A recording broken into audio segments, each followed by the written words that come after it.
ఈ నీళ్లలో ఈ వాయువులో పెట్టేటువంటి బకెట్లు మీకు ఎంత పెద్ద ఎక్కువ నీళ్లు నిల్వ చేస్తే అంత డబ్బండి, మీ ఇష్టం ఆలోచించుకోండి.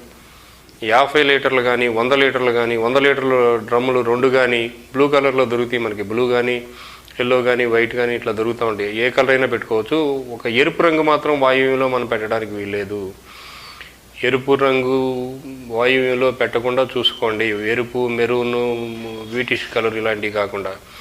అక్కడ అది కూల్ ప్లేస్. కూల్ అంటే వైట్ కానీ గ్రీన్ కానీ లైట్ గ్రీన్ కానీ వైట్ కానీ క్రీమ్ కలర్ కానీ బ్లూ కానీ లైట్ బ్లూ కానీ లైట్ గ్రీన్ కానీ థిక్ గ్రీన్ కానీ ఇలాంటి ఏ రంగులో బకెట్లు కానీ ఏ రంగు డ్రమ్స్ కానీ పీపాలు కానీ తొట్లు కానీ ఏమైనా ఏర్పాటు చేసుకోవచ్చు. ఈ నీళ్ళని వాయువులో భూమి పైనే ఉండాలి, భూమి కింద పెట్టకూడదు. అంటే గొయ్యి తవ్వి గోతులో పోయకూడదు. గొయ్యి వాయువులో గొయ్యి మహాప్రమాదం. కాబట్టి భూమి మీద, గొయ్యి లోపల కాకుండా భూమి మీద మాత్రమే ఈ నీళ్లు ఉండేటట్టుగా చూసుకోవాలి.